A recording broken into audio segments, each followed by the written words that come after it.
The camera flashes burned brighter than the fire that would soon consume her life.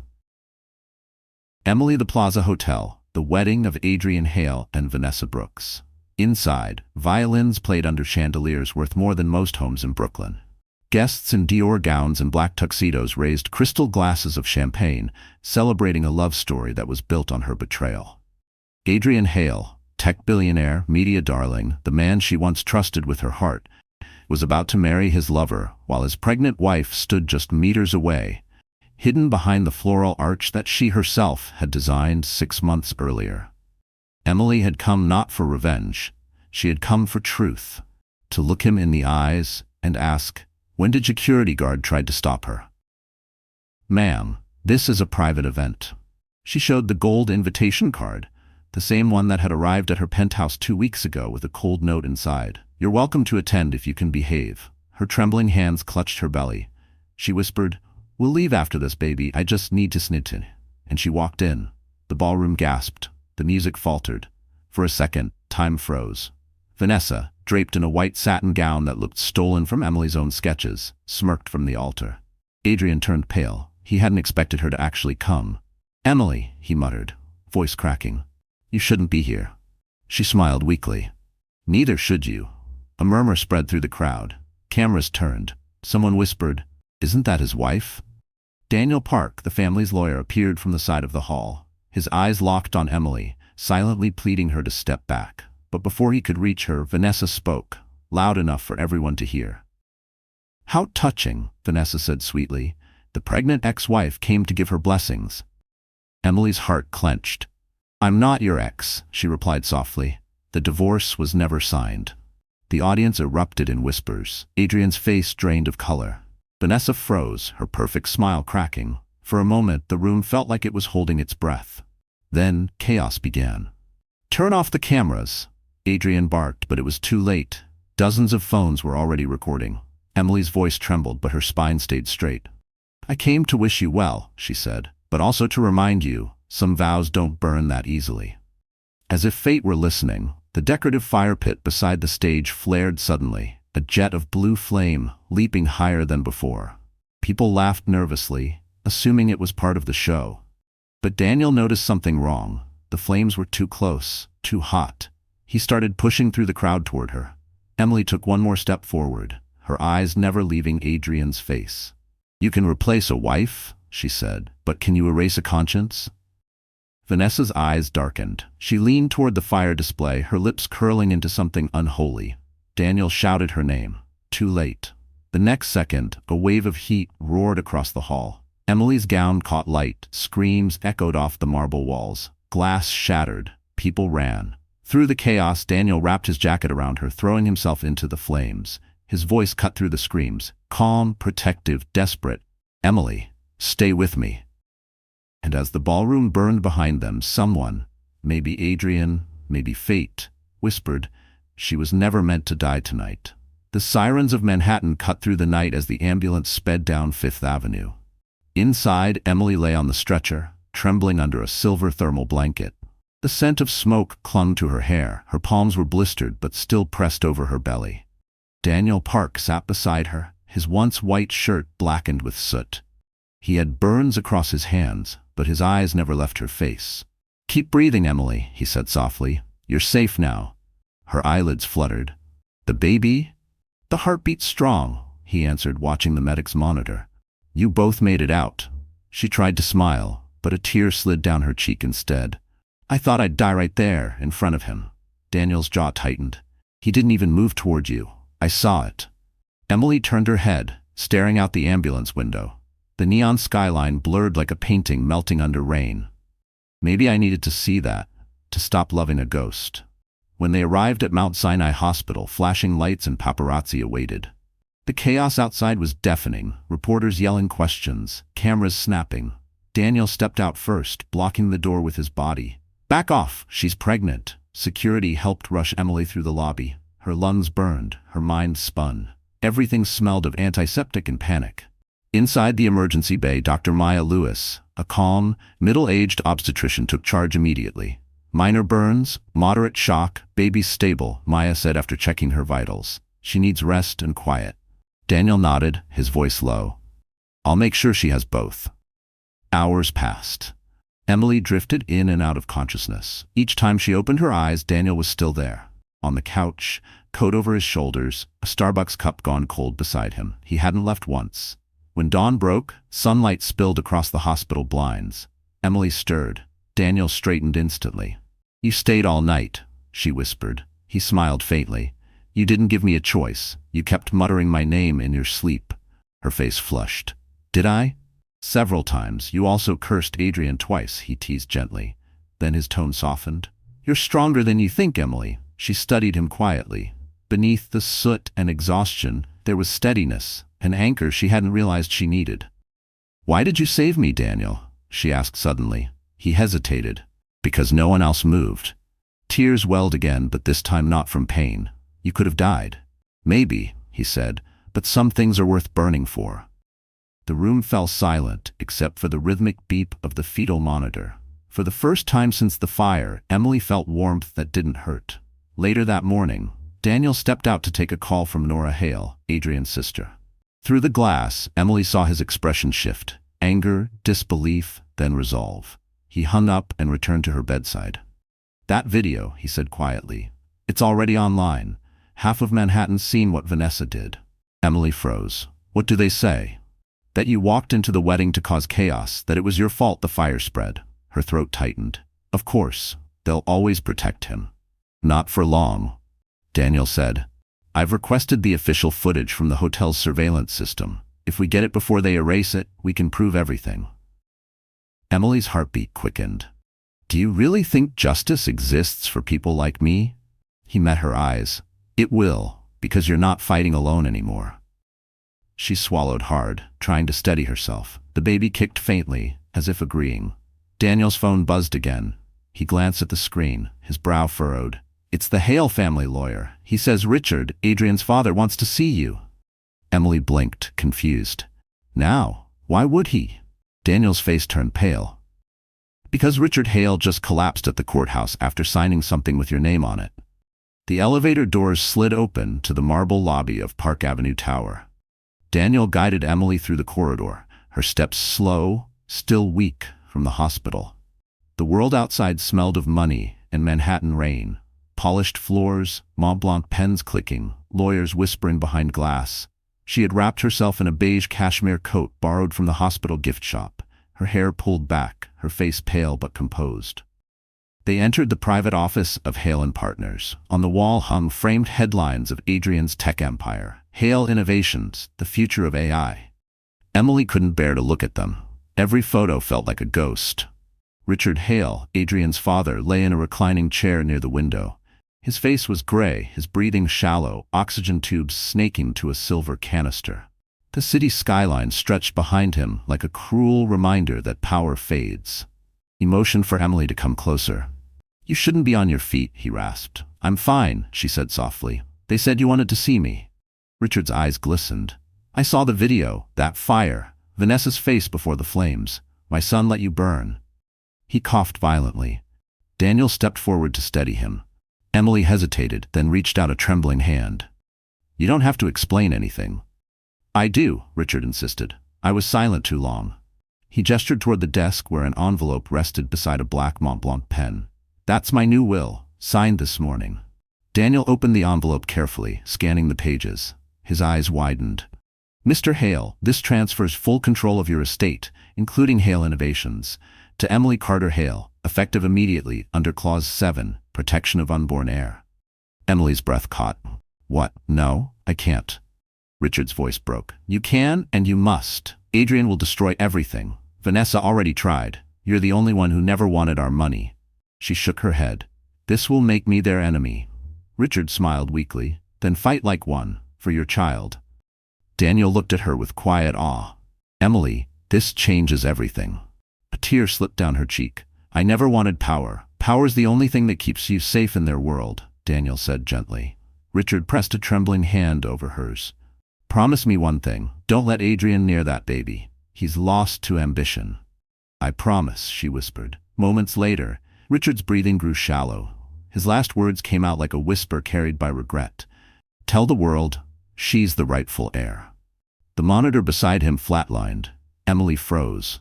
Nurses rushed in, but Daniel guided her away, shielding her from the chaos. The sound of the city beyond the glass blurred into a low hum, taxis, sirens, life continuing as hers shattered again. Outside, rain began to fall. They stood under the marble canopy, silent. Daniel finally spoke. "He died giving you protection." Emily looked down at the signed will in her shaking hands. "No, Daniel. He died trying to clean his son's sins." A black Mercedes pulled up. It was the same car Adrian had once sent for her on their wedding day. Now it felt like a hearse. The driver stepped out, expression cold. "Mr. Hale requests the documents returned to the family office." Daniel moved between them. "Tell your boss to request it through court." The man's jaw tensed. "You don't understand." "I do," Daniel interrupted, his tone sharp. "And if you touch her again, you'll understand the meaning of obstruction of justice." The driver hesitated, then retreated. Emily exhaled shakily. "What now?" Daniel met her eyes. "Now we protect what Richard gave you, starting tonight." She looked up at the storm-filled sky, rain streaking down her cheeks like tears. "He died for truth. I won't let it be buried." But neither of them noticed the black SUV parked across the street. Inside, Vanessa watched through tinted glass, her lips curling into a smile that promised war. The Plaza Hotel looked different in daylight, colder, like a palace made of mirrors reflecting lies. 2 days after Richard's death, Emily stood in its marble lobby again, the same place she had nearly burned alive. This time, she wasn't the trembling wife hiding in the shadows. She was the legal heir to the Hale empire, carrying a copy of the will that had already shaken Manhattan's elite. Daniel walked beside her, his navy suit immaculate despite the exhaustion in his eyes. "We shouldn't be here," he murmured. "The police are still investigating the fire." "I know," Emily said, her tone calm. "But Richard wanted the truth to live here, not in a drawer." As they stepped toward the reception desk, whispers rippled through the staff. Everyone knew her face now. The tabloids called her the billionaire widow who survived the flames. The public adored her, the powerful feared her. The concierge swallowed nervously. "Mrs. Hale." "Condolences, ma'am. How may I assist you?" "I need access to the security footage from the wedding night," she said evenly. "Every camera inside the ballroom." The man hesitated. "I'm afraid." Daniel placed a card on the counter. "Court authorization, section 14.2. His voice carried quiet authority. The concierge's hands shook as he handed them a keycard. "Storage room B12, ma'am, basement level." They rode the elevator down in silence. The hum of the lift echoed like a heartbeat. Emily stared at her reflection in the mirror walls, her bruises fading, her eyes harder. "I don't even recognize myself anymore," she whispered. Daniel looked at her reflection too. "That's because you're seeing who you were meant to be." When the doors opened, the smell of dust and old film reels filled the narrow corridor. Daniel unlocked the storage room. Inside, boxes of recordings lined the shelves, labeled by date. Emily found the one marked June 12th, Hale wedding. Her hands trembled slightly as Daniel loaded the footage onto a laptop. The screen flickered. The ballroom appeared, pristine and golden. Emily's heart raced as she watched herself enter the room. The silence, the gasps, Vanessa's smirk. Then the moment came, Vanessa whispering to her assistant near the decorative fire pit, gesturing toward the control panel. "Pause there," Emily said. Daniel froze the frame. They zoomed in. The assistant poured something into the burner, a small bottle, colorless. Emily's stomach turned. "Accelerant," Daniel muttered. "Probably gel fuel." They played the next seconds in slow motion. Vanessa leaned closer, lips moving. Emily read them silently. "Turn it higher." Her throat closed. She knew exactly what she was doing. Daniel's hand brushed hers, steady. "This is enough to indict her. We'll send it to the DA tonight." But before he could save the file, the laptop screen flickered, then went black. The power died. The entire basement went dark. "Backup generator should have kicked in," Daniel said, pulling out his phone. "No signal. Something's wrong." Footsteps echoed from the corridor, heavy, deliberate. Emily froze. "Daniel, someone's down here." He stepped in front of her, whispering, "Stay behind me." The door creaked open. A shadow appeared in the dim light, a man in a hotel uniform, face obscured by a cap. He carried a small gasoline canister. Daniel's voice hardened.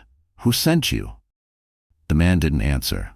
He placed the canister on the floor and struck a lighter. Emily gasped. "No." Daniel lunged forward, knocking the lighter away. It skittered across the floor, sparks flying. The man fled down the hall as alarms blared overhead. Daniel grabbed Emily's hand, pulling her toward the stairwell. They ran up 2 flights before reaching safety. Both were panting, shaken, covered in dust. Emily looked back down the stairwell, the smell of smoke faint but real. "Someone wants that footage destroyed," she said. Daniel met her gaze. "Then we just became a threat." But neither of them realized, as they caught their breath in the golden lobby, that Vanessa Brooks was already upstairs, smiling at the breaking news alert flashing across her phone. Richard Hale's will under dispute, widow under investigation. The funeral of Richard Hale was not a moment of grief. It was a performance. Every seat at St. Patrick's Cathedral was filled with Manhattan's elite. CEOs, investors, and the vultures of Wall Street disguised in black Armani. The air smelled of expensive perfume and hypocrisy. Outside, reporters crowded the barricades, shouting questions that sliced through the cold October air. Emily stood at the entrance, wrapped in a long black coat. Her veil concealed most of her face, but the cameras still found her. Flashes popped like gunfire. Behind her, Daniel adjusted his tie, scanning the crowd for threats. "Are you sure you want to face them?" he asked quietly. "I have to," she replied. "He died believing in me. I won't let them bury that too." They walked down the aisle together. Adrian Hale stood near the front pew, head bowed, Vanessa by his side in a sleek black dress that screamed defiance instead of mourning. When Emily approached, Vanessa's lips curved into that same familiar smile, cold, deliberate, poisonous. "Didn't expect you'd dare show your face," Vanessa whispered as Emily passed. Emily stopped. "Neither did I expect a murderer to wear pearls." Vanessa's eyes flashed, but before she could answer, the priest began. The service unfolded in ritual silence, only interrupted by the occasional shudder of a camera outside. Daniel stood close enough that Emily could feel the steady pulse in his hand. That rhythm kept her grounded, while the rest of the room felt like it might collapse. When it was her turn to speak, the crowd leaned forward. She stepped up to the podium, her voice soft but unshaking. "Richard Hale believed in legacy, not in wealth but in redemption. He taught me that truth doesn't burn, even when the world sets it on fire." Whispers filled the pews. Adrian's jaw clenched. Vanessa's smile faded. Emily continued, eyes bright under the veil. "He saw the darkness in his own family and chose to face it before it swallowed us all. For that, I will honor him, by making sure the truth he died for doesn't vanish." When she stepped down, Daniel placed a hand on her shoulder. "You did more than honor him. You declared war." Outside the cathedral, chaos awaited. Dozens of reporters shouted, "Mrs. Hale, are you under investigation for forgery? Is it true Richard's new will was manipulated? Did you plan the fire?" Emily froze. Daniel's eyes narrowed. He guided her through the mob, shielding her from the microphones. "Keep walking. Don't answer."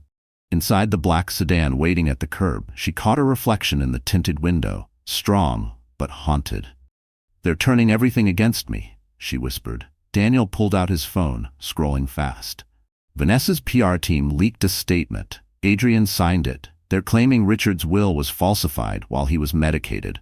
They want to challenge your inheritance in court." Her breath hitched. "They're saying I took advantage of a dying man?" "Exactly. They're going after your credibility and the baby." Emily's hand flew to her stomach. "No, I won't let them." Daniel looked at her, calm but fierce. "Then we hit back. The footage from the plaza may be gone, but there's another way. Richard's financial logs. If you wired the transfer legally before signing, the courts will side with you." "Do you have access?" "Maybe. His encrypted account was under Hale Holdings. I can request access through the Board of Trustees, but we'll need evidence. Something personal to prove intent." Emily's mind raced. "He left something. I saw him writing before he collapsed." Daniel turned sharply. "Where?" "In his study. At the penthouse." He nodded. "Then that's where we start." The car pulled into traffic, city lights flashing through the rain. Emily looked out the window, watching the skyline blur into streaks of gold and gray. "They want a war," she murmured. "Let's give them one." But neither noticed the black car following close behind. Inside, Vanessa lowered her sunglasses and said into her phone, "If they reach that penthouse, make sure they don't come out." The elevator ride up to the Hale penthouse felt longer than ever. Emily stood beside Daniel, her hand unconsciously resting on her belly. Outside the glass walls, the Manhattan skyline glittered like broken glass under storm clouds. This was once her home. A place filled with laughter, warmth, and Adrian's promises. Now it felt like a mausoleum of lies. Daniel scanned the hallway as the elevator doors opened. "Stay close," he murmured. "If Vanessa sent someone, we can't take chances." They stepped into silence. The penthouse was immaculate. Every marble surface polished, every vase of white lilies replaced since the fire. But there was something unnatural about the stillness. Like someone had been here just moments before. Emily walked slowly toward the living room. On the coffee table sat a single glass of whiskey and a half-burned cigar. Adrian's brand. Her stomach tightened. "He's been here." Daniel nodded. "Let's make this quick." They moved toward Richard's study, the room she hadn't entered since the night before the fire. It smelled of cedar and old books, the same scent that once comforted her. She glanced around. The antique Mont Blanc pen, the leather journal, the family photos that told half-truths. Then she saw it. A stack of handwritten pages on the desk, folded under a paperweight engraved with the Hale crest. Her hands trembled as she unfolded the top page. The ink was shaky, but Richard's words were unmistakable. "If you're reading this, Emily, then I am gone. Protect my grandson. Trust Daniel Park. He is the only one who still believes in right over blood." Emily's breath hitched. He knew everything. Daniel leaned closer. "This letter proves intent. He wanted you to inherit. It's enough to validate the will." But before he could photograph the page, the lights flickered. Once, twice, then went out completely. The room plunged into darkness. "Power cut again," Daniel said. "Same pattern as the plaza." A sound came from the corridor, slow, deliberate footsteps. Emily froze. "Daniel," she whispered. He drew closer, placing a hand on her shoulder. "Stay behind me." The study door creaked open, and a figure stepped into the dim glow from the city lights. Adrian Hale. His suit was still tailored, his hair perfect, but his eyes were hollow. "Did you miss me?" he asked coldly. Emily's pulse spiked. "You shouldn't be here." "This is my home," he said, glancing around. "My father's death doesn't change that." Daniel's voice hardened. "The will does. Legally, this property belongs to Mrs. Hale." Adrian's smirk twisted. "You mean my wife?" Emily stepped forward, anger trembling in her voice. "No, Adrian. Not anymore. You lost that right when you let me burn." His expression flickered, then darkened. "You should have stayed dead. Things were easier when you were the victim." Daniel shifted his stance, blocking Adrian's path. "You need to leave before this becomes trespassing." Adrian laughed softly, a sound colder than the rain outside. "You think a lawyer scares me? You forget, Daniel. I own the law." He pulled a small USB drive from his pocket, dangling it like bait. "Security footage. The only copy from that night. It proves everything." Emily froze. "You have it?" "Oh, I have it," he said. "But it doesn't show what you think. Maybe you planned that fire to play the hero. Maybe you killed my father for the inheritance. People love a tragedy, don't they?" Daniel's voice cut through the tension. "You're bluffing." Adrian smiled. "Try me." He turned to leave, pausing at the doorway.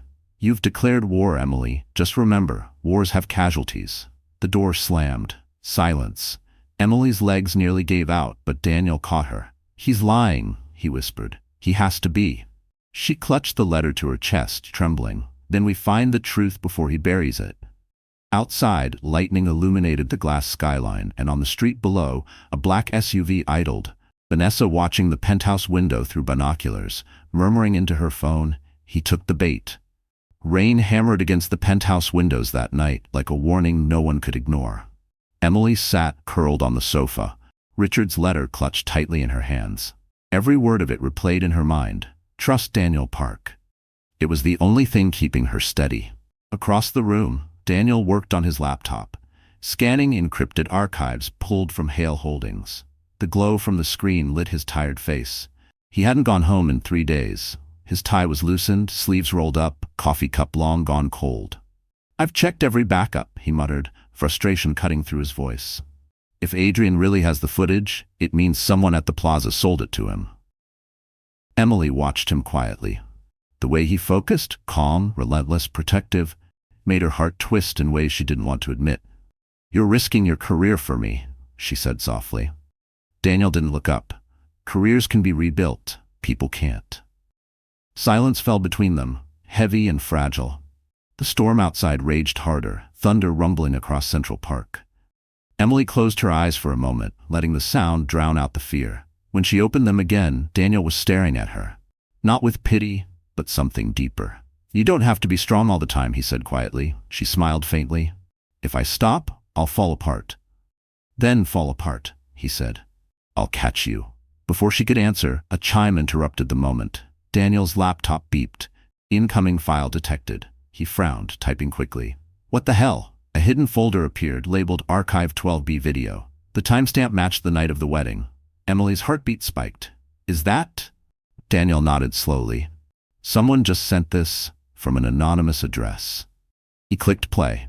The video loaded, shaky at first, a security camera angle from the corner of the Plaza ballroom. They watched in silence as the scene unfolded again. Emily entering, the crowd gasping, Vanessa whispering to her assistant. But this time something new appeared. A figure near the stage, Adrian, leaning close to Vanessa, whispering something before stepping back toward the crowd. Daniel froze the frame. Enhanced the audio. Adrian's voice, distorted but clear enough. "Do it now. No one will blame you if it looks like an accident." Emily's hand flew to her mouth. He told her to do it. Daniel's eyes hardened. "This is it.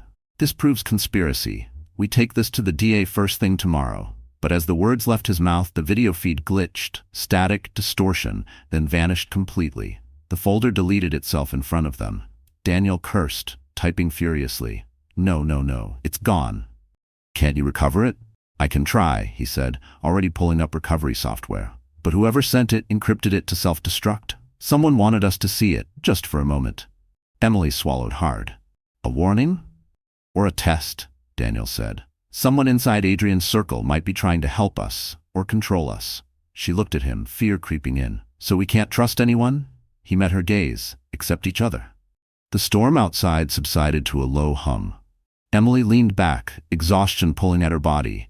Daniel draped a blanket over her shoulders. "Sleep for a few hours. I'll keep working." As her eyes drifted closed, she whispered, "You're the only person who hasn't lied to me." Daniel looked at her sleeping form, his expression unreadable. He brushed a strand of hair from her face and whispered, "That's why I can't tell you everything." He turned back to his laptop and opened a secure folder, one Emily hadn't seen. Inside, a message blinked on the screen. "Transfer complete. Payment received." Daniel's jaw tightened, regret flickering across his face. Because sometimes to protect her, he had to become part of the game himself. Morning sunlight broke through the curtains, slicing across the penthouse like a truth too bright to hide. Emily stirred awake on the sofa, the soft hum of the city below rising through the glass. For a brief second, she forgot everything. The fire, the will, the betrayals. Then she saw Daniel still at the desk, typing, his face pale in the glow of the laptop. Reality returned like a cold wave. "You haven't slept," she murmured. Daniel rubbed his temples. "Couldn't. Whoever sent that video knew exactly how to cover their tracks. I recovered a few fragments, but the core file's gone, completely wiped." Emily sat up, pulling the blanket tighter. "So the only proof we had vanished?" He nodded. "For now." Something in his tone, steady but distant, unsettled her. "You're hiding something." He paused, then smiled faintly. "If I were, it'd only be to keep you safe." She didn't press further. The weight of exhaustion pressed too heavy, but her intuition whispered louder than logic. Daniel had secrets. Maybe all of them did. The intercom buzzed. "Delivery for Mrs. Hale." Daniel frowned. "We didn't order anything." Emily went to the door. A young courier handed her a sleek black envelope sealed with the Hale family crest. No name, no sender. Inside was a single photograph. Richard's study desk, the night he died. On it lay the same letter Emily had read, but in this picture, a second page was visible beneath it, folded and unsigned. Scrawled across the bottom in Richard's shaky handwriting were 4 words, "The lawyer knows everything." Emily's breath hitched. "Daniel," she whispered. "What does this mean?" He took the photo, his expression unreadable. "It's a fake. Someone's trying to turn us against each other." "Then why use his handwriting?" she asked softly. "Why now?" He didn't answer. Later that afternoon, Daniel left to meet a contact at the Hale corporate office. Emily didn't believe him, not entirely. Still, she let him go. She needed answers on her own. She searched his laptop, her hands shaking as she typed his password, Atlas Law 23. He'd told her once jokingly, "You're the only one I trust with this." Now she wasn't sure it was a joke. Inside his encrypted folders, she found a transaction file labeled Trust Escrow. Vanessa Brooks. The date matched the day before the fire. The memo line, Asset Exchange, Non-Disclosure. The amount, $1 million. Emily's world tilted. Her mind screamed denial, but the numbers glared back at her. Daniel took money from Vanessa. Her phone buzzed. A text from an unknown number appeared. "You really think your hero is clean? Check the plaza surveillance room tonight. Midnight. Come alone." Her first instinct was to call Daniel, but anger stopped her. She needed to see the truth with her own eyes. By midnight, she was back at the plaza, the place where everything began. The ballroom was silent, empty, but the air still carried the faint scent of smoke and flowers. She followed the directions from the text to a small maintenance corridor behind the ballroom stage. A flickering light illuminated the door marked Security Access, Authorized Only. Inside, screens glowed faintly, looping silent feeds. One screen caught her eye. Daniel, 2 nights before the wedding, standing with Vanessa in the same room. They were talking in hushed tones. Vanessa handed him a silver flash drive, the same one Adrian had flaunted days ago. Daniel pocketed it, then walked away. Emily staggered backward, heart pounding. "No, that's not real." The door behind her creaked open. Footsteps. A familiar voice, calm, deep, and suddenly terrifying. "Emily," Daniel said softly, "you shouldn't have come here." She turned, tears in her eyes. "Tell me it's not true." He stepped closer, his face shadowed in the dim light. "I can explain."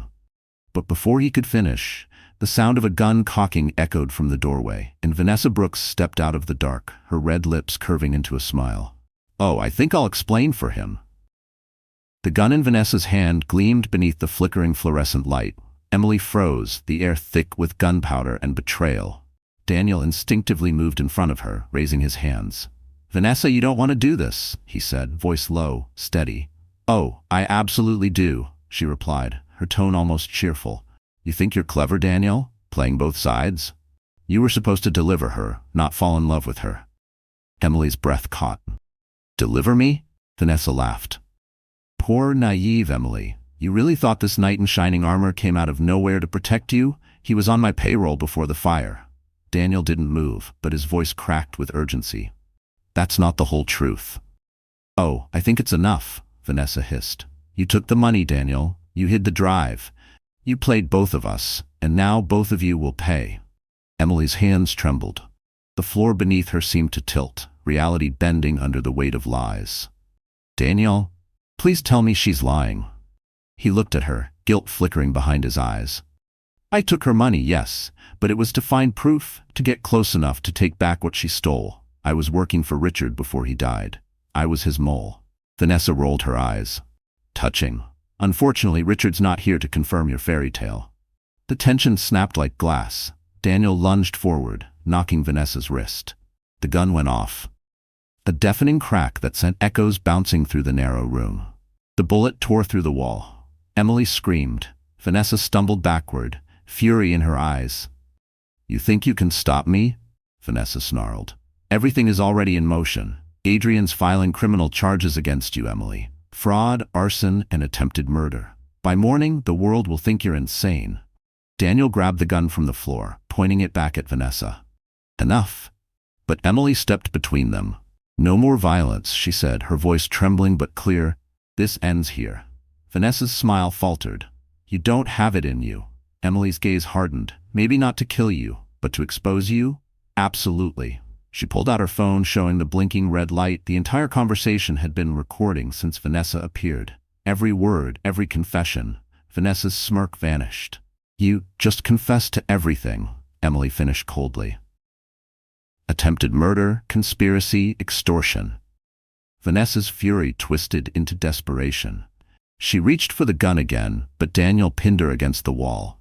Sirens wailed in the distance. Someone must have heard the shot. "Game over," he said through clenched teeth. Vanessa laughed weakly. "You think they'll believe you? You're both tainted. He's corrupt, she's unstable." Daniel glanced at Emily, breath ragged. "We don't need them to believe. We just need the truth to live long enough to reach daylight." Police lights flashed outside the ballroom windows. Vanessa's manic laughter echoed as officers burst in. "You'll never win," she screamed as they dragged her away. "Adrian owns the courts, the media, everything. You're finished." The room fell silent, except for Emily's shaking breath. Daniel lowered the gun, setting it on the table. He turned to her slowly, guilt etched into every line of his face. "I should have told you from the start," he said softly. "Richard made me promise to protect you, no matter what it cost. I took Vanessa's deal to gain her trust, but I never stopped fighting for you." Emily's eyes glistened with tears. "You lied to me, Daniel, and yet you saved me." He reached out, hesitating. "Can you ever forgive me?" She didn't answer, just turned away, her mind spinning with the weight of everything that had happened. Outside, thunder rolled again, echoing off the city skyline, and from a dark corner of the hotel, a man in a black coat watched them through the shattered glass. Adrian Hale, smirking as he whispered into his phone, "She thinks she's free. Tomorrow she'll wish she'd died in that fire." Morning came gray and cruel. News vans crowded outside the Hale building, reporters shouting questions that sliced through the cold. Headlines screamed across every screen in Manhattan. "Widow or fraud? The billionaire's pregnant wife under fire." Inside a conference room on the 54th floor, Emily sat across from Daniel, her hair tied back, exhaustion shadowing her eyes. She hadn't slept since Vanessa's arrest. The entire city was watching now, and Adrian had made sure the story belonged to him. "He filed charges," Daniel said grimly, sliding a document across the table. "Fraud, evidence tampering, and public endangerment. He's claiming you staged the fire for sympathy." Emily stared at the paper, her heartbeat pounding in her ears. "He wants me destroyed," Daniel leaned forward. "He wants you erased. Vanessa's arrest threatens his empire, and he's using the law to bury you before the truth reaches court." Outside the glass walls, the Manhattan skyline glittered under a pale sun. The same world that once adored her now wanted her downfall. "He still controls everything," Emily whispered. "The media, the board, the investors. He's untouchable." Daniel's jaw tightened. Not untouchable, just surrounded by people who are too afraid to expose him. He slid another file toward her. Photos, documents, financial transfers. "These are from Richard's private archives. Hidden accounts, bribes, offshore wire transfer. Adrian's been laundering company money for years." Emily looked up. "Where did you get this?" Daniel hesitated. "From a source inside Hale Innovations. Someone who still believes in your husband's father." She flipped through the evidence, her pulse racing faster with every page. "If we prove this, he can't touch me." Daniel nodded. "We'll need a public hearing. The corporate board meets in 48 hours. If we drop this then, in front of investors and the press, they'll turn on him instantly. But if we fail, then he takes everything. Your name, your child, your freedom." Emily exhaled shakily. "Then we don't fail." Later that afternoon, they left through the back entrance, slipping into a black sedan. Rain had begun to fall again, painting the city in streaks of silver. Emily pressed her hand against the window, watching raindrops chase each other down the glass. "He used to drive me down this street," she murmured. "He said one day we'd build something eternal." Daniel glanced at her reflection. "You will. Just not with him." For a fleeting moment, her heart softened, then her phone buzzed. A message appeared from an unknown number. "Check your penthouse safe. He's already there." Daniel's grip tightened on the steering wheel. He broke in again. They sped through the streets, tires hissing on wet asphalt. When they reached the penthouse, the door was ajar, the alarm disarmed.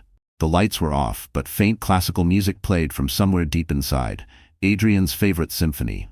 Emily's stomach twisted. "He's toying with us." In the study, the safe hung open, documents scattered across the floor. The letter from Richard, gone. Daniel cursed under his breath.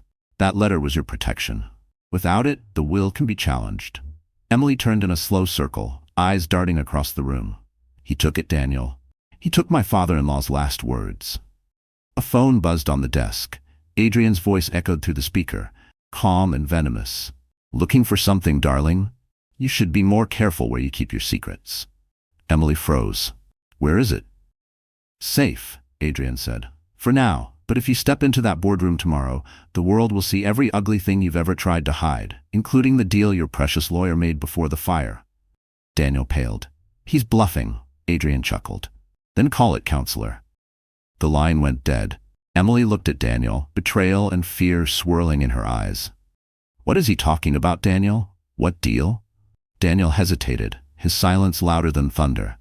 And from the security camera in the corner, a red light blinked. Adrian was watching, recording every second. Smile, his voice whispered through the hidden speaker. Tomorrow, the whole world will. Night fell heavy over Manhattan, wrapping the skyline in steel and shadow. In the penthouse, Emily stood by the window, staring at her reflection against the rain-streaked glass. Behind her, Daniel paced like a man standing between guilt and salvation. Tell me the truth, she said quietly. What did Adrian mean? He stopped moving. For a moment, the only sound was the hum of the city far below. Then he turned toward her, shoulders tense, voice low. Before the fire, Richard asked me to investigate his son. He suspected Adrian was laundering money through shell companies tied to Vanessa. I needed access, but the Hale security system was locked. The only way in was through someone Vanessa trusted. So yes, I made a deal.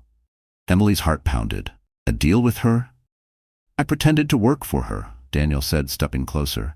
She paid me to keep an eye on you, but I sent everything to Richard instead. Every message, every transaction, every threat. She stared at him, pain and disbelief colliding in her chest. You lied to me for weeks. I protected you for months, he countered. Every risk I took was to keep you alive. Her eyes filled with tears. You should have told me. I couldn't, he said softly. If you knew, Adrian would have known. He's been watching you since the fire. The realization hit her like a slap. The cameras? He's been listening. Daniel nodded grimly. He's got the penthouse wired. Every room, every device. He pointed to the ceiling corner where a small red light blinked faintly. That's not smoke detection. It's surveillance. Emily's stomach twisted. He's turning this into theater, a public execution. Daniel took her by the shoulders. Then we flipped the script. Her gaze met his. How? He took a deep breath.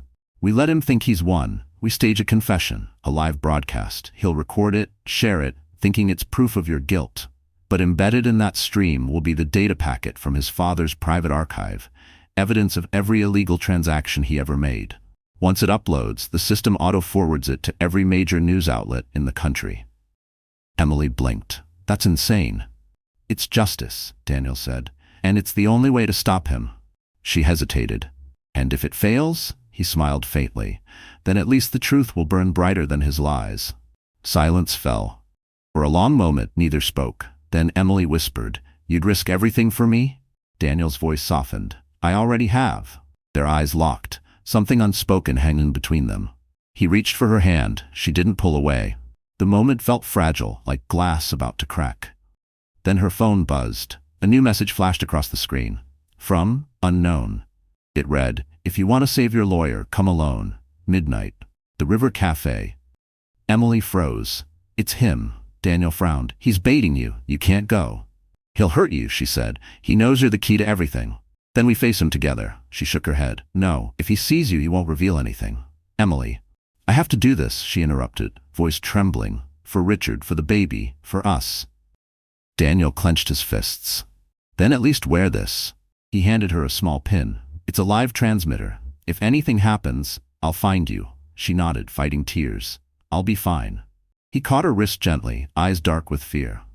Don't make promises you can't keep. She tried to smile. Then promise me one thing. If I don't come back, finish this. Daniel's jaw tightened. You're coming back. Emily turned toward the elevator, her reflection in the glass framed by lightning. She pressed the button, the doors closing slowly between them. And as the elevator descended, the red recording light in the corner blinked faster. Adrian's voice whispering through the intercom.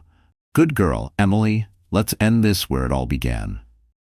The River Cafe shimmered beneath the Brooklyn Bridge, its glass walls glowing like a secret in the dark. The city skyline reflected across the East River, gold lights trembling on the water. Emily stepped out of the taxi, her black coat clinging to her frame as the wind lifted her hair. Midnight in Manhattan, where love stories ended and wars began.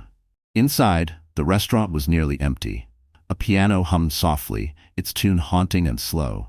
At a corner table sat Adrian Hale, perfectly composed, sipping red wine like this was a date instead of a battlefield. His smile widened as he saw her. Emily, he said smoothly, you look radiant for someone whose world is collapsing. She took a seat opposite him, her heartbeat steady, but her palms slick with sweat. "What do you want?" "Just conversation," he replied, swirling the wine. "And maybe a confession, yours." "I have nothing to confess," Adrian chuckled. "Oh, but you do. You forged my father's will, manipulated his death, seduced my family lawyer." "Stop," she snapped. "You know that's not true." "Truth is a flexible thing," he said. "The press already believes it. All I need now is your voice admitting guilt, a few edited clips, and the world will see the woman behind the halo." Emily leaned forward, her tone calm but dangerous. "You think you still control the narrative, but you don't. Vanessa's gone. Your father's will is valid. The truth will surface." Adrian smirked. "The truth?" He pulled a silver flash drive from his pocket, the same one he once taunted her with. "This holds every secret that could bury me or you, and I decide which story lives." Emily's eyes flickered to the tiny device. "What do you want in exchange?" He studied her like a chess piece. "A statement. Live tonight. You admit you set the fire, that you forged my father's signature, that you framed Vanessa. Do that, and I'll let you walk away with your baby and your dignity." She laughed bitterly. "You think I'd confess to crimes I didn't commit?" Adrian leaned closer. "You think your child will have a father otherwise? You think Daniel can protect you from me?" Her blood ran cold. "Leave him out of this." Adrian's eyes glinted. "He's already in it. You really believe that saint routine? He sold me your hospital records weeks ago. That's how I knew about the pregnancy complications." Emily froze, her breath catching. "You're lying." "Am I?" Adrian said softly. "Ask him why he's suddenly so protective. Ask him what he owes me." Her chest tightened. For a second, the world tilted, the ground gone beneath her. Daniel's kindness, his secrets, the money, everything tangled in her mind. Then she remembered the transmitter pinned to her coat. Daniel was listening, maybe hearing every word, maybe panicking right now. She straightened, forcing her voice to steady. "You can twist everything, Adrian, but you can't twist proof." He raised a brow. "Proof?" "I have your voice on tape," she said, bluffing. "Ordering Vanessa to make it look like an accident? That clip is still out there." For the first time, Adrian's smile faltered. "You're lying." "Maybe," she said. "Maybe not." He slammed his glass down. "You don't know what you're doing, Emily." "Oh, I do," she whispered. "I'm giving you one last chance to surrender before the board sees who you really are." Adrian leaned back, his eyes cold. "You won't make it to the board meeting." The front door opened. Rain and wind swept through as two men in dark suits entered, silent, lethal. Emily's heart pounded. She stood, backing away slowly. "If you hurt me, the world will know." Adrian smiled thinly. "The world already thinks you're guilty. I'm just giving them closure." And as one of the men reached into his jacket, the restaurant lights exploded in a flash. Glass shattered, alarms blared, and through the chaos, a voice shouted her name. "Emily, get down." The blast ripped through the River Cafe like a scream of vengeance. Shattered glass rained across the floor as people dove for cover. Emily hit the ground, her arms shielding her stomach. Smoke filled the air, thick and acrid, stinging her lungs. Through the haze, she heard it. Daniel's voice again, raw and desperate. "Emily, stay down." Her eyes darted up. Daniel burst through the smoke, a gun in one hand, his other arm bleeding from a cut. Behind him, chaos raged. Security alarms, overturned tables, water sprinklers hissing from the ceiling. Adrian was gone. Only his two bodyguards remained, closing in. "Get her out," Daniel shouted to a stunned waiter before firing a warning shot that sent one of the guards diving for cover.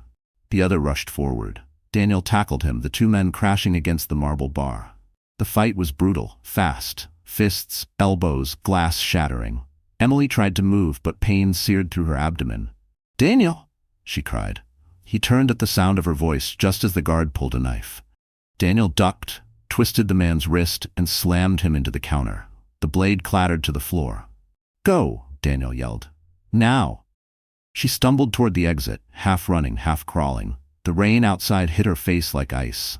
The Brooklyn Bridge loomed above, its lights blurred by storm and smoke. Daniel appeared behind her moments later, breathless. He grabbed her hand, pulling her toward the street. "The police are coming.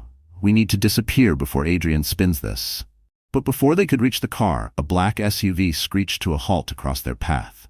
The driver's door opened. Adrian stepped out, unhurt, his expression cold and calculated. "Running already?" he called, his voice echoing under the bridge. You never did finish what you start, Emily. Daniel raised his gun. It's over, Adrian. Adrian laughed. Over? You think this is about you two? My father's death made me the villain. I'm just reclaiming my story. You murdered Vanessa, Emily shouted. You set that fire. Adrian's smirk deepened. She served her purpose. You, on the other hand. He reached into his coat and pulled out a small device, the silver flash drive. He held it up like a trophy. This holds everything. Every file, every secret, every transaction that makes me who I am. You destroy me. You destroy the company, the jobs, the legacy. Do you want that blood on your hands? Emily took a shaky step forward. You already have enough blood on yours. Before he could respond, red and blue lights flared in the distance. Sirens grew louder. Adrian's composure cracked for the first time. Daniel seized the chance. He lunged forward, tackling Adrian to the ground. The flash drive flew from his grasp, landing on the wet pavement near Emily's feet. She grabbed it, her hands trembling. It's done, she whispered. It's over. Adrian snarled, breaking free of Daniel's grip. You think that thing will save you? You think the truth ever mattered? Daniel wrestled him back down, fury and exhaustion mixing in his voice. It's not about saving her anymore. It's about ending you. Police cars skidded to a stop nearby. Officers jumped out, weapons drawn. Hands in the air! Adrian froze, realizing the end had finally come. For once, his arrogance faltered. Emily backed away, clutching the flash drive. Rain soaked her hair, mascara streaking her cheeks. She looked down at Adrian, the man she once loved, and felt nothing but relief. He sneered at her. You'll regret this. They'll turn on you too. She met his gaze, voice steady. Then I'll face them with clean hands. Daniel pulled her close as the officers dragged Adrian away in handcuffs. His voice was low, almost a whisper. You did it. She leaned into him, trembling. We did it. For a brief moment, the storm eased. The sirens faded. The bridge lights flickered over the river like stars reflected on water. And then Emily looked down. The flash drive in her hand flickered red. A hidden timer, a digital wipe. Everything was erasing itself before her eyes. Daniel, she gasped. The evidence, it's deleting. Rain poured harder, slapping against the street as if the city itself wanted to drown the truth. Emily stared at the flash drive in her shaking hand. The small red light blinked faster and faster. A countdown. A wipe sequence. Everything she and Daniel had risked was vanishing. No, she cried, clutching it close. We can't lose it, Daniel. He snatched it gently from her grasp, already pulling his phone from his pocket. There's still a chance, he muttered, connecting the drive to an adapter. If I can override the wipe, maybe. The screen filled with static, lines of code flashing too quickly to read. Daniel's fingers flew across the keyboard. Rain dripped from his hair onto the phone, short-circuiting the touchscreen. He cursed softly. It's encrypted with a self-destruct program. It's deleting from every backup. Emily's voice broke. That was our proof. Everything he did. Daniel cut her off. Not everything. I copied fragments earlier, remember? Richard's files. We might still have enough to expose him. Police sirens wailed closer. Officers were leading Adrian into a cruiser, soaked but smiling, a predator still proud in chains. You can't kill a legacy with water, he taunted. By morning, my lawyers will have me out. Emily stepped forward, fury rising. Then by morning, the world will see who you really are. Adrian tilted his head, amused. They already do. A broken wife, a tainted lawyer, a fatherless child. That's your legacy, Emily. Daniel moved between them. You're done talking. Adrian laughed softly. You'll both regret this. The door slammed shut, silencing him. The car pulled away, red lights flashing across the wet pavement. Emily exhaled shakily, the tension in her shoulders collapsing all at once. It's finally over. Daniel didn't answer. His expression was still focused, calculating. Not yet. They climbed into his car, the flash drive still blinking faintly in his hand. We need a clean system, he said, starting the engine. If we can get this to my office, I might be able to recover something before it wipes. Emily nodded, eyes fixed on the rain. You think there's enough time?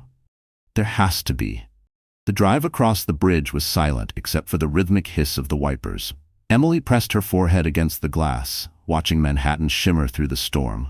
Every corner of the city held memories. Her first date with Adrian at Bryant Park, her wedding at the plaza, her rebirth through fire. When they reached Daniel's office on Park Avenue, The lobby was dark. He unlocked the door, guiding her upstairs. The hum of servers greeted them, steady and low. Daniel plugged the flash drive into his main computer. Lines of code scrolled across the monitors, red warnings flashing. "It's fighting me," he said under his breath. "The system's corrupting files faster than I can isolate them." Emily's hands clenched into fists. "Try harder." "I'm trying," he snapped, then softened. "Sorry, it's not the drive I'm worried about. It's what comes next. Adrian's lawyers will twist everything. We need a backup plan." Her eyes lifted to meet his. "What kind of plan?" He hesitated, then opened another folder. Before the fire, Richard recorded a statement. "I found it buried in the archives. Video proof he was of sound mind when he changed his will. That's enough to stop Adrian's claim, even if this drive dies." Emily's breath caught. "You never told me." "I wanted to be sure it was real." He double-clicked the file. The screen flickered. Richard's tired face appeared, sitting in his study. His voice came through, frail but clear. "If you're seeing this, then my son has crossed a line I cannot forgive." Tears filled Emily's eyes. "He really did this for us." Daniel smiled faintly. "For you." The file suddenly glitched. The screen froze, then a new message appeared over the image. "Data breach detected. Trace initiated." Daniel's eyes widened. "He's tracking us." Emily's heart jumped. "Who? Adrian?" He yanked the flash drive from the port. "He's hacking the feed. He'll know where we are." The power cut out, plunging the office into darkness. The monitors died. Only the city lights glowed faintly through the blinds. "Daniel?" she whispered. From the hallway came the sound of slow, deliberate footsteps, heavy, echoing. And a man's voice, smooth and terrifyingly calm, drifted through the shadows. "You really thought I'd let you keep my father's secrets?" The voice in the dark froze Emily where she stood. Every light in Daniel's office had gone dead, replaced by the glow of lightning splitting the skyline beyond the window. The footsteps grew louder, closer. She reached instinctively for Daniel's arm, whispering, "He's supposed to be in custody." Daniel's face was pale in the dimness. "That's not Adrian. His lawyers must have sent someone." The footsteps stopped outside the door. Silence. Then a sharp metallic click. The lock turned. The door swung open slowly. A tall man in a soaked trench coat stepped inside, his eyes hidden beneath the brim of a hat. In his hand, a suppressed pistol. "Mrs. Hale," he said evenly. "Mr. Park, my employer sends his regards." Emily's pulse raced. "Who are you?" He smiled faintly. "A correction, for a story that's gotten out of hand." Daniel moved quickly, shoving Emily behind the desk. "You're trespassing," he said, voice steady. "Get out before I make you." The man laughed softly. "Still playing the hero? I know all about your deals, counselor. You're not as noble as you pretend." Daniel's hand slipped into the drawer where his own weapon lay hidden. "Neither are you." Before the intruder could react, Daniel fired once. The man dove sideways, the bullet grazing his shoulder. He dropped the gun, crashing into a glass table. Its shards scattered across the floor like diamonds. Emily screamed as Daniel pulled her toward the emergency exit. "Run!" They burst into the stairwell, footsteps echoing behind them. The air smelled of dust and fear. "He's still coming," Emily gasped. "I know," Daniel said, leading her down. "Keep moving." Another gunshot cracked through the stairwell. The bullet slammed into the railing inches from Emily's head. She ducked, crying out. Daniel turned, fired back, the muzzle flash lighting his face for a heartbeat. The pursuer stumbled but didn't fall. On the 12th floor landing, Daniel pushed open a door leading into an abandoned conference room. He kicked over a chair, locking the door with a metal bar. Emily's breathing came in ragged bursts. "He's not stopping, Daniel. He won't stop." Daniel grabbed her shoulders, his voice low but fierce. "Listen to me. The video file, the one from Richard, it's still on the internal server. If we reach the rooftop antenna, I can transmit it to every network station in the city. Once it airs, Adrian can't bury it." She stared at him. "That's insane. It's our only shot." A loud thud shook the door. The man outside was forcing his way in. "Go!" Daniel yelled. "Up the stairs, now!" They climbed, the building trembling under thunder. The rooftop door burst open, rain whipping their faces. The city sprawled below them, lights flickering like a living thing. Daniel ran to the antenna, lightning flashing around him as he connected his phone to the transmitter box. 30 seconds, he shouted over the storm. Emily clung to the railing, soaked, terrified. "He's coming!" The door behind them flew open. The man reappeared, blood soaking his sleeve, gun raised. End of the line. Daniel turned, shielding Emily. The gun fired. The shot rang through the night. Daniel staggered, pain flashing across his face, but he stayed on his feet. Daniel. Emily screamed, grabbing his arm. He pressed a bloodied hand against her cheek. Don't let this mean nothing. Lightning cracked again, and the antenna lit up. The video feed began to broadcast. On screens across Manhattan, Richard Hale's face appeared, speaking from beyond the grave. The gunman froze, staring at the sudden glow from the city below. Daniel whispered, "It's done." Emily's tears mixed with the rain. "You did it." He smiled faintly, swaying. "No, we did." He collapsed against her, the storm roaring around them. And as she held him, sobbing, a helicopter's searchlight swept across the rooftop, revealing a second figure stepping out of the shadows, umbrella in hand, smiling like death itself. Adrian Hale was free.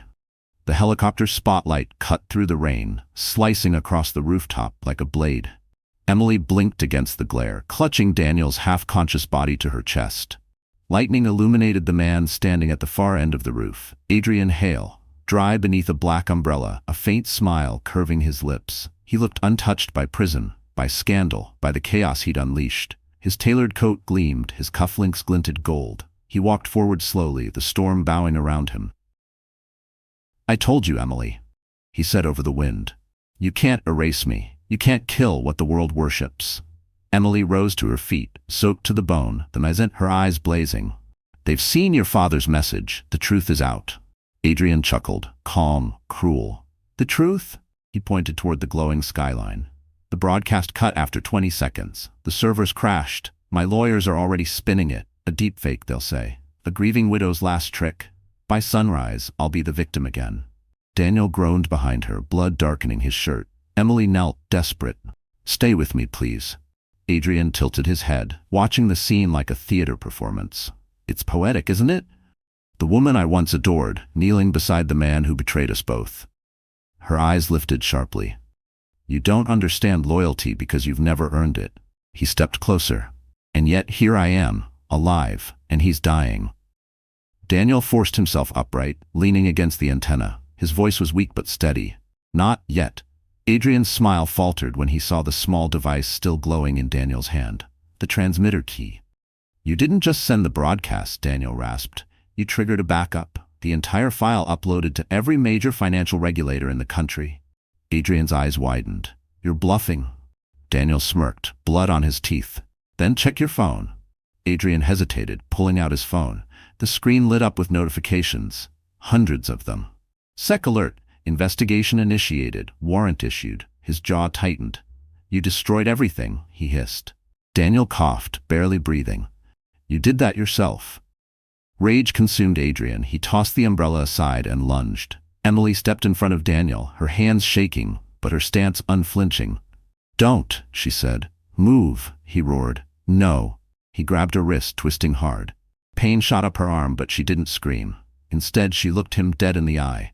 "You once said you loved me. Prove it by stopping before you lose what little humanity you have left."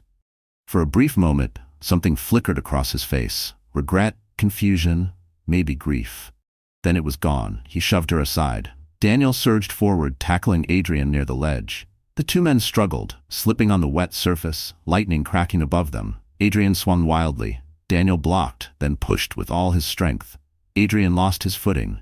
For a heartbeat, he teetered on the edge, city lights reflected in his eyes. "You'll regret this," he spat. Daniel whispered, "So will you." Adrian fell. The sound of his scream vanished into the roar of the river below. Emily stood frozen, rain blurring the city into streaks of gold and silver. She looked down, trembling. "He's gone." Daniel collapsed to his knees. "It's over," he whispered. She knelt beside him, holding his face between her hands. "Stay with me, please." His breath came shallow, fading. "You have to finish it, the foundation. Make it mean something."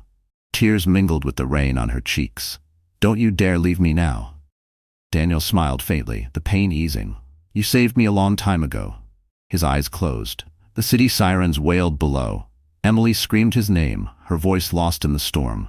And from the shadows near the stairwell, a figure in a raincoat lifted a phone to her ear. Vanessa Brooks, alive, whispering through the static. "Oh, Emily, You should have made sure I was really dead. For a long time, Emily couldn't move. The storm had quieted, but the rooftop felt frozen in time. Daniel's body still, his hand limp in hers, the city below oblivious. The helicopter lights were gone. The police sirens had faded into the distance. She was alone. Then came the voice again. Soft, mocking. "Didn't expect to see me again, did you?" Emily turned slowly. Vanessa Brooks stepped into the glow of a flickering security light, rain dripping from her slick black trench coat. Her face was ghostly pale, marred by faint scars running along her jawline, souvenirs from the fire she'd started. "You should be dead," Emily whispered. Vanessa smiled thinly. "Everyone keeps saying that, yet somehow here I am, burned, betrayed, and very much alive." She tilted her head toward Daniel's body. "Looks like you can't say the same for him." Emily's grief turned to rage. "You did this." Vanessa's laughter was low, unsteady, the sound of a woman who'd gone too far to turn back. "You always get the sympathy, don't you? The victim, the miracle, the saint. I lost everything, my beauty, my place, my chance, and they forgot I ever existed." "You set me on fire," Emily said, her voice shaking. "And you walked away glowing," Vanessa snapped. "They worship you now. Adrian's dead, and somehow you still win. I couldn't let that stand." Emily rose to her feet, her wet hair clinging to her face. "Then end it. That's what you came here for, isn't it?" Vanessa pulled a small pistol from her coat pocket, the barrel gleaming beneath the streetlight.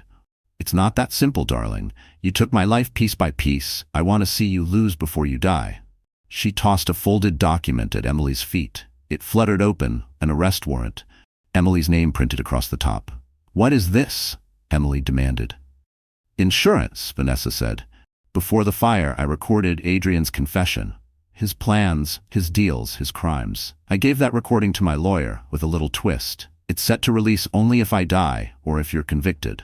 "You think the truth will save you? It's already poisoned." Emily's chest tightened.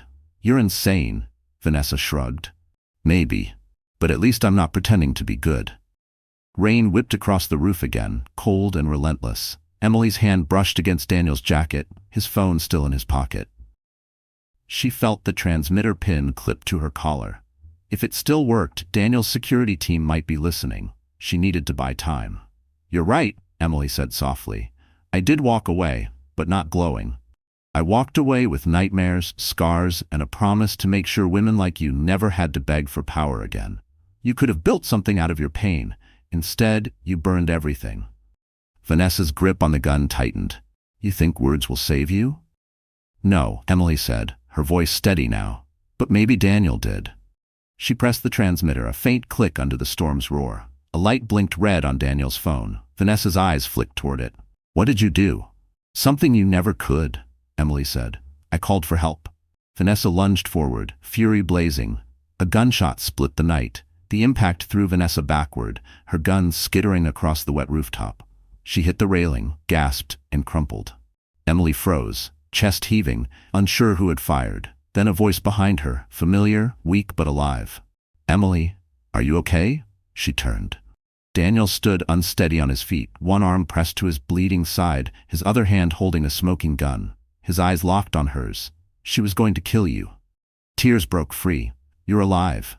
He managed a faint smile, barely. They stumbled toward each other, collapsing together on the rain-slick roof. Below, police sirens screamed closer again.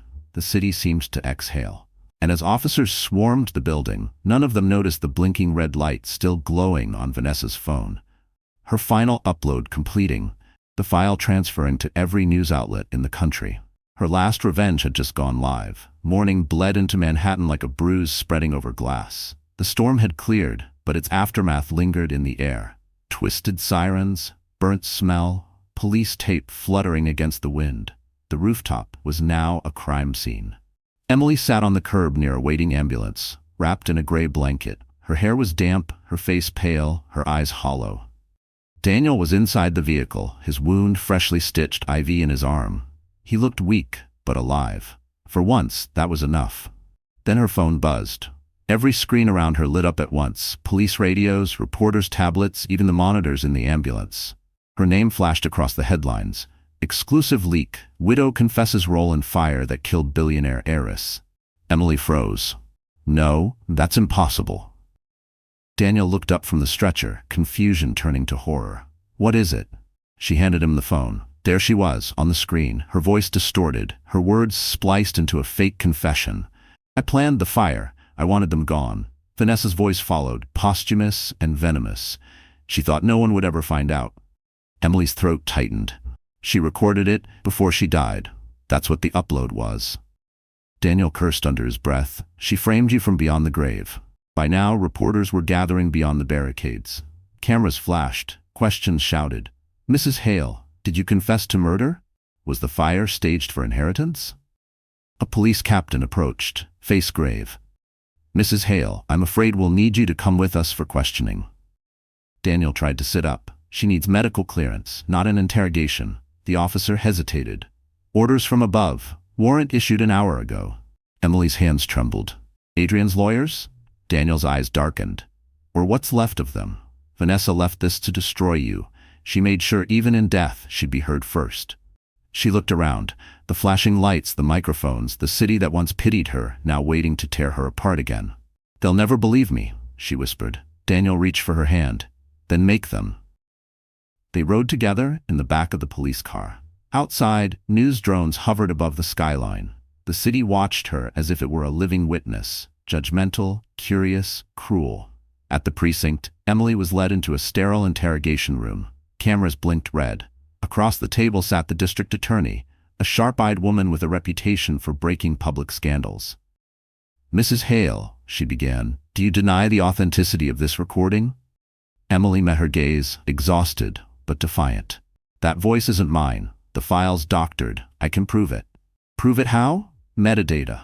The waveform timing, the frequency distortion. My husband worked in tech. I know what tampering looks like.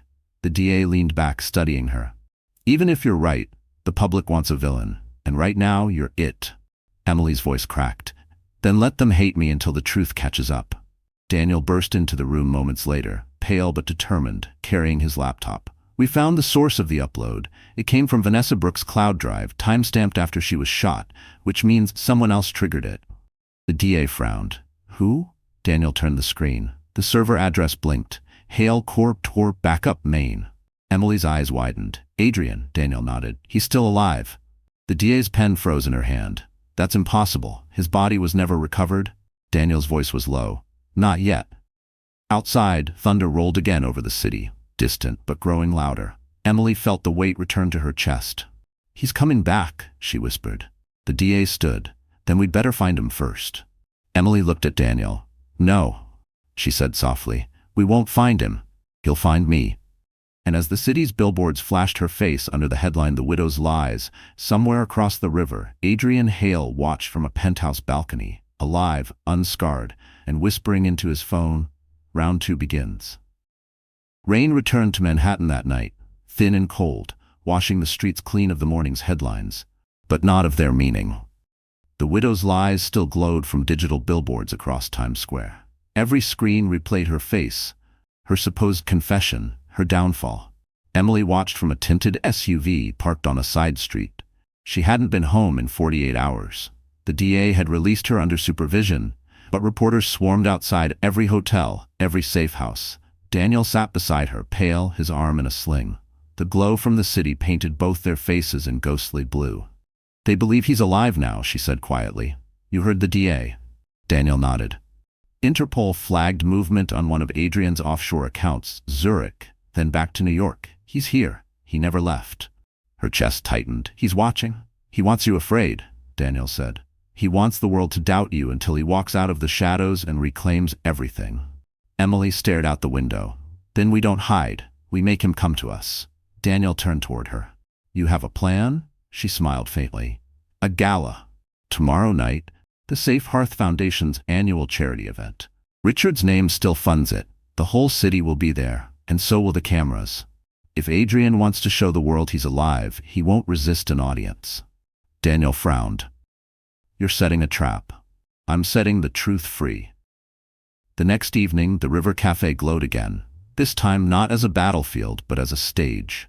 Crystal chandeliers reflected against the East River. Dozens of reporters filled the back wall, expecting scandal. Emily arrived in a black Dior gown, elegant, steady, her hair pinned back like armor. Every eye followed her as she stepped onto the stage. "Good evening," she began, her voice carrying through the speakers. "This foundation was built by Richard Hale to protect those who have no voice. I was one of them once." Flashes erupted. She continued anyway. "But tonight the truth needs no lawyer, no spin, no shadow. Tonight it will speak for itself." She held up a small device, Daniel's repaired transmitter, its light glowing steady blue. "This holds Richard's final message, fully restored, the same one his son tried to destroy." Gasps rippled through the crowd. Somewhere near the back, a man's voice called out, smooth and unmistakable. "Careful, Emily. Ghost stories tend to scare the living." The room turned. Adrian Hale stood at the entrance, alive, immaculate, flanked by two silent men in black. The cameras exploded in light. Reporters screamed his name. "Adrian Hale! Are you alive? Is this a setup?" He smiled calmly, walking down the aisle as if nothing had ever happened. "You see," he said to the crowd, "my wife's been very creative, even tried to resurrect the dead." Emily's voice trembled, but held. "Then tell them how you survived the fall." He approached the stage, eyes locked on hers. "I never fell," he said softly. "You really think I'd die for you?" Daniel stepped from the wings, his hand subtly on his concealed gun. "You shouldn't have come." Adrian's gaze flicked toward him. "Ah, the loyal dog, still bleeding for a woman who ruined you."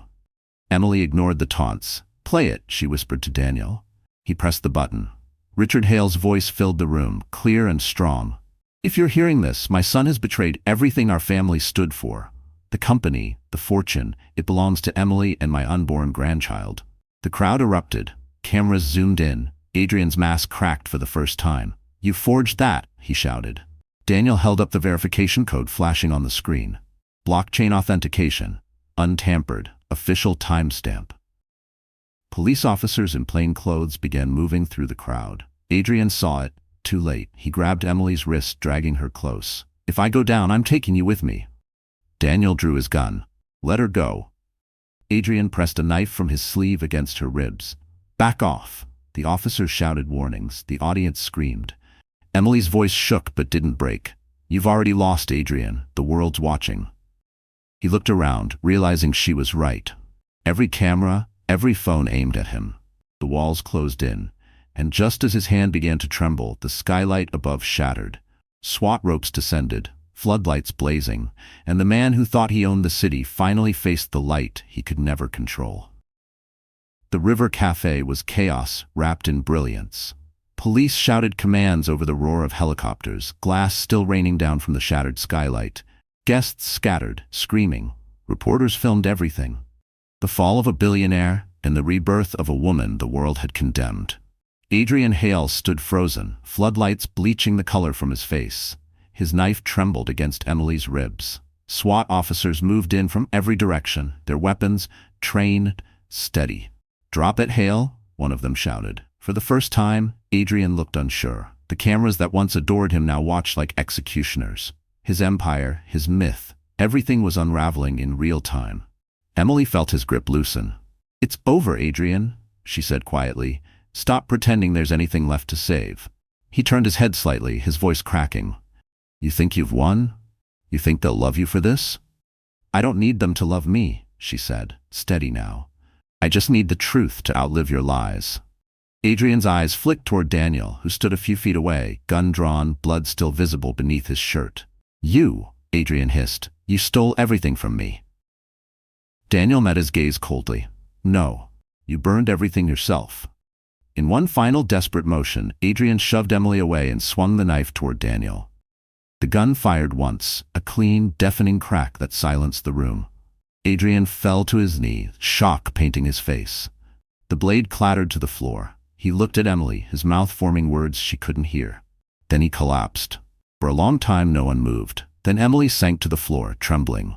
Daniel lowered his gun, his hand shaking as police rushed forward. "It's done," he whispered, his voice almost breaking. Officers surrounded them, taking control. Medics moved in. The press recorded every frame, the billionaire's end, the widow's survival, the lawyer's stand. Hours later, the storm had passed. Dawn broke over Manhattan, soft and golden. The River Cafe, still cordoned off by police tape, shimmered with reflections of sunlight on the river. Emily stood near the water's edge, wrapped in a coat, hair loose in the breeze. Daniel joined her, his arms still in a sling. They confirmed it, he said quietly. Adrian's gone. Vanessa's confession file has been authenticated. The DA's dropping all charges against you. Emily's eyes filled with tears, not joy but release. After everything he did, it still feels empty. Daniel nodded. Justice always does. It's not revenge, it's survival. She looked at him, really looked. The man who'd saved her more times than she could count, who'd broken laws to protect her, who'd almost died beside her. What happens now? He smiled faintly. Now, you rebuild. You live. Maybe start that foundation you talked about, the one for women who've been silenced. Emily turned toward the rising sun. The city skyline shimmered gold, the river calm again. Richard wanted something good to grow out of all this, she said softly. Maybe this is it? Daniel watched her, admiration softening his tired eyes. You know, I think he'd be proud. A silence settled between them, peaceful, fragile, new. Finally, she reached into her purse and pulled out the surviving flash drive, scorched and cracked but intact. She placed it gently into the river. Let it rest, she whispered. It's done. Daniel stepped closer. You deserve peace, Emily. She smiled through her tears. Maybe I'm finally ready for it. He hesitated, then reached out and took her hand. So am I. Together they walked along the riverbank, the city awakening behind them. The camera crews had left, the world's noise fading at last. All that remained was sunlight, quiet water, and two survivors learning how to breathe again. Emily turned to him, her voice soft but certain. Daniel, do you believe in second chances? He smiled. Only when they're earned. She nodded, eyes bright. Then let's earn ours. They continued walking, the skyline glowing ahead. A new beginning born from ashes, from truth, from love, rebuilt in the light. And as the morning sun rose fully over Manhattan, the last headline finally changed. Widow of fire scandal found innocent, launches foundation for victims of betrayal. So that's how the story ends. Not with revenge, but with rebirth. If you're still here right now, my friend, it means something in Emily's journey touched your heart in its own quiet way. Maybe it's the reminder that pain doesn't have to define you, it can refine you. Like the Stoic philosopher Marcus Aurelius once said, the obstacle is the way. Sometimes what breaks us is exactly what builds us. Emily's fire wasn't just real, it was symbolic. We all walk through flames in life, betrayal, loss, disappointment. But healing begins when we stop asking, why me, and start whispering, what can I learn from this? If you take one thing from her story, let it be this. Strength isn't loud. It's quiet, steady, and reborn every morning when you choose not to give up. So if this story made you feel something, hope, courage, maybe a little belief in second chances, don't let it stop here. Hit that like button, share this story with someone who needs it tonight, and subscribe for more journeys of healing, truth, and rebirth. Because sometimes all we need is a reminder that we're not alone in the fire.